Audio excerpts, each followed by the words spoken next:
¿Por qué la Organización Mundial del Comercio no pone freno a Donald Trump y su guerra arancelaria? ¿Qué debe pasar para que los organismos internacionales cumplan su función y pongan fin a esta debacle? Bienvenidos, bienvenidas. Esto es Enfoque con Alejandra Patrone y la producción de los pueblos y movimientos articulados en Avia Yala Soberana. Hoy, junto a la licenciada en Política Internacional, Tatiana Helves, presidenta en Colombia de la Asociación Latinoamericana de Estudios de Asia y África. Enfoque. Geopolítica, investigación, relaciones internacionales. Enfoque. Una mirada profunda y decolonial a los hechos más importantes de nuestra historia. Enfoque. Comunicación articulada para el buen vivir. Pueblos con memoria. La entrevista. Tatiana, ¿cómo estás? Bienvenida a Enfoque, es un gusto recibirte. Buenas tardes, Alejandra. Un gusto estar nuevamente contigo. Tatiana, desde que asumió en Estados Unidos en enero pasado el presidente Donald Trump, ha aumentado la presión en la guerra comercial que se mantiene con China y este aumento de los aranceles. ¿Cómo analizás esta situación? Bueno, como lo habíamos conversado tal vez en una sesión anterior, Donald Trump inicia una apuesta como política comercial usando los aranceles. Lo veíamos primero con China en su primera presidencia, luego avanza en esta segunda presidencia con la estrategia arancelaria, pero lo que hemos visto durante los últimos, diría yo, mes y medio, es que esta estrategia la está ahora implementando y expandiendo a sus históricos socios comerciales, como han sido Japón, Corea del Sur, y qué decir de sus aliados, tanto en Norteamérica, incluido México y Canadá, y el debilitamiento de las relaciones con la Unión Europea. Todo esto permeando no solamente a China, sino a todos sus actores económicos aliados estratégicos y de manera histórica, golpeando no solamente la economía regional, sino dándole un vuelco y una desorganización a la economía internacional. Uh-huh. ¿Y cuál es el nivel de intercambio comercial entre China y Estados Unidos y por lo tanto las consecuencias que hay en esta guerra para ambas naciones? Bueno, lo decían algunos portavoces chinos, cuando el nido se cae, todos los huevos se lastiman. eh, y en ese sentido, este adagio popular chino hace referencia a que en efecto, tanto China como Estados Unidos salen golpeados de la guerra comercial. Sin embargo, es importante tener en cuenta, y ha sido algo que ha venido reiterándose por parte de economistas y analistas económicos, las empresas que iniciaron en los años 90 una inversión fuerte en capital en China, no lo hicieron ni por afinidad, ni por simpatía, ni con el Partido Comunista, ni con la economía china, sino aprovechando unos beneficios económicos que ha venido usufructuando toda la economía, pero en especial las multinacionales norteamericanas, del relacionamiento de mano de obra barata en China. En ese sentido, pues no solamente están golpeando a China, sino a las multinacionales norteamericanas que han venido expandiendo su producción en el suelo chino. Eso por una parte, pero por otro lado, recordemos que las industrias, especialmente en el sector automotriz, en las manufacturas y en algunos elementos de la industria liviana que todavía tienen raíz en los Estados Unidos, tienen un fuerte componente de insumos de China.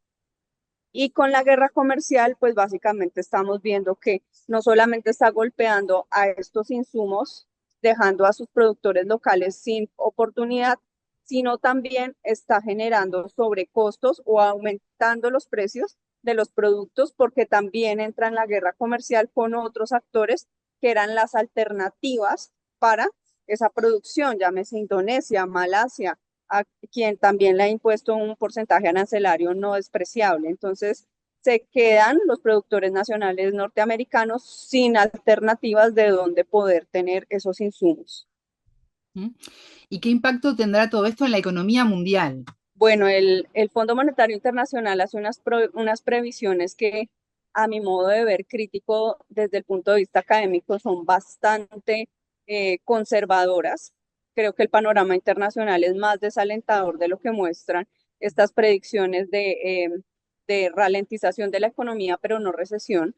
Yo creería que sí estamos enfrentando un escenario de potencial recesión económica, pero es entendible que lo planteen desde este mensaje porque también quieren dar algo de tranquilidad a los mercados internacionales y en especial a los inversionistas, y pues sería un mensaje muy devastador decir que la economía mundial va a entrar en recesión. Pero indiscutiblemente hay dos fenómenos que sí van a venir para todos los países del mundo. Uno es el efecto inflacionario y dos es el menor crecimiento económico vía menor capacidad de venta de comercio internacional para todos los países del mundo que entran en una incertidumbre. Y el tercer factor, que no es menor, es la inversión, porque estos momentos de alta incertidumbre hacen que la inversión tenga que replegarse o que muchos de los inversionistas no van a tomar decisiones, por lo menos en el próximo año o año y medio, de inversiones, dado que el escenario está muy incierto en términos de dónde invertir y en qué invertir. Ujú. Hace unos días, Tatiana, escuchaba a una alta funcionaria estadounidense decir que China sin Estados Unidos no podría existir, desconociendo que China es una cultura milenaria, ¿no? Y que vivió siglos sin la existencia de Estados Unidos y no al revés. ¿Considerás que hay un alto desconocimiento de lo que es la historia y cómo China ha progresado a lo largo de estos años? Absolutamente. Yo creo que uno de los grandes retos que tiene hoy la República Popular China es cómo logra traducir esa historia milenaria en algo que sea un producto o una serie de productos que sean fácilmente entendibles para el mundo occidental. ¿A qué me refiero? En términos tanto de la música, el lenguaje, la misma cultura desde el punto de vista de la historia que trae detrás cada uno de estos elementos, son complejos de entender para el mundo occidental y en ese sentido pueden llegar a generar rechazo o pueden llegar a generar algún tipo de como escepticismo principalmente, pero también hay otro elemento que está relacionado con la estructura política, que todavía es difícil también para Occidente entender fuera del patrón o del estereotipo de los modelos del sistema democrático. Nos cuesta entender que pueden haber otras formas y otras formas exitosas de poder llevar a cabo sistemas políticos y sociales. Sin embargo, creo que China lo está logrando canalizar a través de nuevas formas de aproximarse a temas como la eliminación de la pobreza, como modelos de desarrollo y modelos de innovación bajo el diálogo sur-sur o de pares o de beneficios mutuos y que de allí está generando algunos intercambios mucho más cercanos. Creería que la afirmación no solamente es incorrecta, sino que, como bien lo enuncias, desconoce una historia eh, importante de China desde su era imperial hasta hoy, pero también desconoce que hoy por hoy, y creo que hace parte de todo lo que enmarca la guerra comercial y todas las demás eh, tensiones que estamos viendo en el sistema internacional, y es que China se va a posicionar como el primer país por tamaño de economía y por comercio internacional en unos años no muy lejanos en el mundo como el primero, y creo que en el momento en que esas cifras, esas estadísticas empiecen a salir al escenario internacional, claramente van a generar renuencia o van a generar algún tipo de contranarrativa porque a nadie le gusta pasar del uno al 2. Ujú. Más allá de estas pérdidas que mencionabas a nivel de la economía global en esta guerra comercial y arancelaria entre China y Estados Unidos, ¿hay alguna manera de que América Latina y el Caribe obtenga algún beneficio o va a ser todo pérdidas? Yo creo que es una gran oportunidad. Ujú. Y allí hay como varios elementos. El primero es, hay un elemento clave que por lo menos desde el caso colombiano ha sido eh, bastante resonado, pero también en América Latina, que es la eliminación de la ayuda por parte de Estados Unidos a través de USAID. Y ese elemento que por mucho tiempo nos permeó en términos de cooperación internacional como un argumento para mantener esa relación con Estados Unidos, desaparece del escenario. Entonces, al perder esa categoría de cooperante de primer nivel, Estados Unidos deja una gran oportunidad dentro del escenario local para que surjan alternativas donde radicalmente China es una opción. En el caso del financiamiento de muchos temas gubernamentales, de infraestructura, de desarrollo e innovación en modelos de tecnificación agrícola, creo que hay una oportunidad para una agenda diferente. Vuelvo nuevamente al caso colombiano. En el caso de la cooperación internacional, está fuertemente centrada sobre el eje de la lucha contra el terrorismo y el narcotráfico, porque era la agenda que para Estados Unidos era prioritaria. Naturalmente para China va a venir otra agenda y para otros actores internacionales fuera del eje norteamericano que nos van a dar la oportunidad de otras conversaciones diferentes en el marco del desarrollo, en el marco de la política social, en el marco del malestar social, porque nos unen otras cosas y tenemos otros intereses y otras necesidades mutuas distintas. Entonces creo que es una gran oportunidad.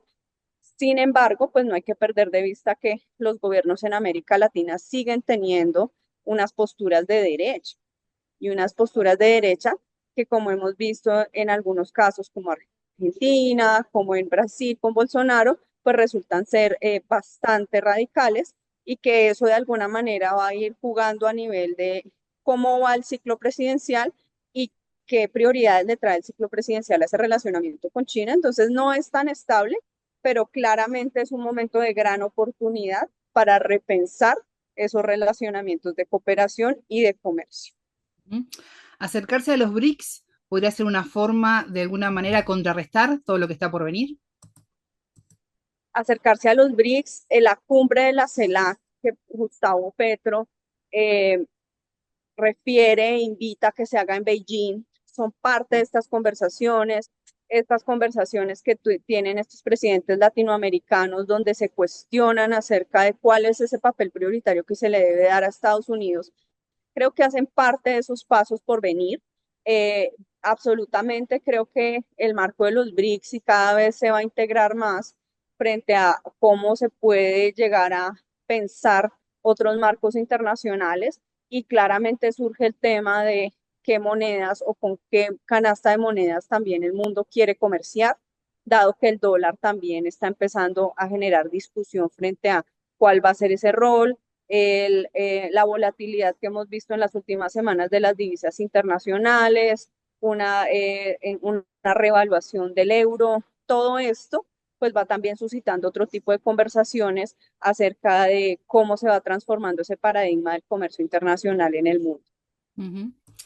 El mundo entero está criticando las medidas arancelarias de Donald Trump, ¿no?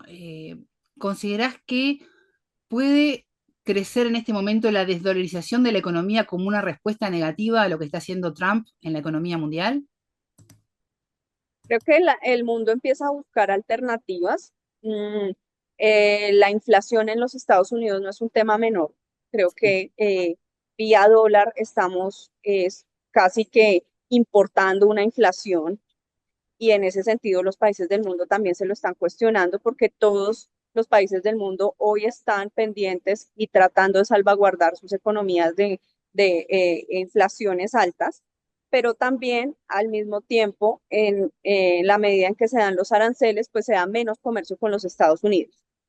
Y en ese sentido, al perder valor o perder importancia dentro de las canastas comerciales de los países, también se empieza a reevaluar cuál es el papel del dólar dentro de cada una de las economías. Los BRICS particularmente habían propuesto alguna moneda común y en su momento el presidente Lula lo puso como uno de los puntos importantes ahí dentro de la discusión. No es claro hacia dónde pueda ir en términos de esa integración o de esa asociación, pero lo que sí es cierto es que va perdiendo cada vez relevancia. Sin embargo, hay que decir que lo que hemos visto en los últimos 3 días es que Donald Trump ha frenado los 90 por 90, ¿no? 90 países en 90 días, cuando sabemos que un tratado comercial dura meses y años en ser completamente negociado, y su postura cada vez más débil, diciendo vamos a ser buenos con los chinos, vamos a hacer las cosas suaves, cada vez muestra que dentro de la misma Estados Unidos pues hay unas presiones importantes. Los CEOs de Walmart, de grandes cadenas, se sientan y le dicen, en menos de mes y medio voy a tener desabastecimiento y los precios dobles. Entonces es una situación que queremos que esté en conocimiento de la Casa Blanca, y creo que esto sí pone sobre las cuerdas muchas de estas políticas que él ha querido implementar, porque naturalmente tampoco perdamos de vista las protestas que han venido desarrollándose en Estados Unidos a partir de sus diferentes anuncios, que son insostenibles en el mediano y en el largo plazo. Entonces, desde el punto de vista social, hay toda una tensión en los Estados Unidos hoy por hoy, no solamente desde los gremios y desde las empresas, sino que ya empieza a escalar a la sociedad civil y a los diferentes grupos de interés, que empiezan a preocuparse porque los precios empiezan a subir en todos los productos, y también porque hay un inminente riesgo de desabastecimiento. Entonces, cuando todos estos elementos empiezan a salir a la luz, no se puede perder de vista que Estados Unidos se ha beneficiado del comercio internacional, distante a lo que Donald Trump ha venido afirmando, que es una falacia, que Estados Unidos ha venido beneficiando a China y a los países del mundo, y que los países del mundo se han aprovechado de Estados Unidos a lo largo del tiempo, y por eso es que habla del día de la reivindicación y de todos estos elementos que saca desde su narrativa. Los Estados Unidos ha venido usufructuando la mano de obra barata de China, usufructuando diferentes elementos que ha venido eh, trayendo la economía internacional, no perdamos de vista ello, y que el consumidor norteamericano tiene unas dinámicas y unos patrones de consumo que necesitan del mundo. Y en ese sentido, las movilizaciones son el resultado de una sociedad que empieza a ver con preocupación estas medidas que el presidente Donald Trump está tomando, y que el desabastecimiento pues va a traer también otras consecuencias importantes, tanto al consumo, pero también algunas fábricas que ya dicen no tengo insumos, tengo que recortar, tengo que producir menos veces a la semana porque no tengo forma de contratar este número de trabajadores. Entonces, no es tan clara esta reindustrialización de los Estados Unidos, ni tampoco que cuente con los elementos importantes y con la mano de obra competitiva. También he venido resaltándolo, las políticas de inmigración y de salida de la mano de obra latinoamericana de Estados Unidos empiezan a permear también ese escenario, ¿no? Y empieza a haber una escasez de mano de obra barata, por llamarlo de alguna manera, que no es reemplazada por mano de obra local, y que también va a tener un impacto y está teniendo un impacto en todo el sistema productivo norteamericano. Tatiana, mientras te escuchaba, pensaba que Estados Unidos es acusado por varias naciones de estar aplicando acciones unilaterales, antiglobalistas y proteccionistas. ¿Cómo se combate esa presión con un Donald Trump que sigue amenazando con subir los aranceles existentes e incluso poner más? Bueno, el comunicado oficial del gobierno chino resalta un punto absolutamente neurálgico, y es una contravención, o cómo los Estados Unidos ha venido incumpliendo todos los protocolos internacionales que hay a nivel de comercio. Es decir, esto es un derrotero histórico que todos los países del mundo han recorrido para decir, vamos a eliminar los aranceles, vamos a abrir el comercio y vamos a hacerlo de esta manera. Hay unas reglas del juego establecidas, y China en especial, para llegar a cumplir con esos elementos y ser parte de la Organización Mundial del Comercio, tuvo que hacer unas adaptaciones fuertes en todo su sistema económico para poder ingresar. Entonces, es un llamado al respeto. Yo soy crítica frente a un tema, y es dónde está la voz de los multilaterales, de los organismos multilaterales, donde hay una referencia por parte de la Organización Mundial del Comercio frente al tema. Yo creo que el freno, o más que el freno, la voz tiene que ser desde los organismos multilaterales para que de alguna manera reivindiquen su papel en el escenario internacional. La Organización Mundial del Comercio debería estar liderando unas conversaciones con los Estados Unidos. Me pregunto si hiciéramos el mismo escenario que un país, pensemos cualquiera del mundo, con alguna característica menos, de menos hegemonía que Estados Unidos, hiciera lo que está haciendo hoy Donald Trump. Pues le caen todas las sanciones, ¿sí? Le caen todos los reglamentos y todos los requisitos, pero de alguna manera el sistema internacional no ha respondido de manera contundente frente a lo que está pasando con Donald Trump. Y lo han venido tratando de hacer algunos gobiernos de manera unilateral, pero creo que aquí sí se necesita una fuerza común que venga desde estas normas internacionales porque hacen parte del orden mundial y de alguna manera son las llamadas a poder generar algún tipo de conversación. La República Popular China en particular, en esta última parte donde Donald Trump ha venido de alguna manera retrocediendo en sus conversaciones o en sus declaraciones, pues está a la espera de que se den esas conversaciones. Yo creo que ese escenario debería ser la Organización Mundial del Comercio como mediadora para empezar a bajar la tensión internacional. China está abierta a la conversación, pero esa conversación tiene que ir de alguna manera con un arbitraje justo y con un arbitraje objetivo para que se pueda llegar a un acuerdo que desescale la tensión comercial. ¿Y por qué la Organización Mundial del Comercio no ha tenido una respuesta a la altura del mundo y de lo que se está pidiendo? ¿Le tiene miedo a Donald Trump? Yo creo que por mucho tiempo las organizaciones multilaterales han venido teniendo un beneplácito o una postura más flexible con unos actores que con otros. Y en ese sentido, pues en este momento es la primera vez que hay una situación que se sale de proporciones y en ese sentido es de difícil reacción. Sin embargo, creo que el llamado y para que mantenga vigencia, relevancia y legitimidad, sí tendría que ser mucho más contundente, tanto las declaraciones de prensa, algunas reuniones, convocar a espacios. No perdamos también de vista que la explosión del bilateralismo se da por una respuesta a que las rondas de la Organización Mundial del Comercio no responden equilibradamente a las necesidades de todos los países en comercio. Entonces, pues es nuevamente una crisis, pero una oportunidad, creería yo, para la Organización Mundial del Comercio para ganar vigencia y un rol más estratégico dentro del escenario comercial mundial. Tatiana Helves, licenciada en Política Internacional, presidenta en Colombia de la Asociación Latinoamericana de Estudios de Asia y África. Muchas gracias por estos minutos con Enfoque. Alejandra, un gusto siempre estar con ustedes. Muchas gracias. Un feliz día para todos y todas. Es momento de despedirme. Ya se viene la frase del día. Si les gustó el programa y quieren más contenido geopolítico, denle me gusta y pueden suscribirse a nuestro canal. Tengan todos ustedes una excelente jornada.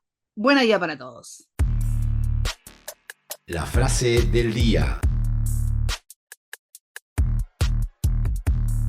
Soy crítica frente a un tema y es ¿dónde está la voz de los multilaterales, de los organismos multilaterales? ¿Dónde hay una referencia por parte de la Organización Mundial del Comercio frente al tema? Yo creo que el freno, o más que el freno, la voz tiene que ser desde los organismos multilaterales para que de alguna manera reivindiquen su papel en el escenario internacional. La Organización Mundial del Comercio debería estar liderando unas conversaciones con los Estados Unidos.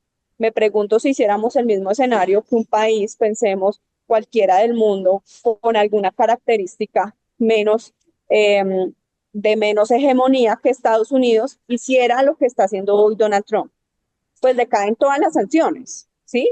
Le caen todos los reglamentos y todos los requisitos, pero de alguna manera el sistema internacional no ha respondido de manera contundente frente a lo que está pasando con Donald Trump.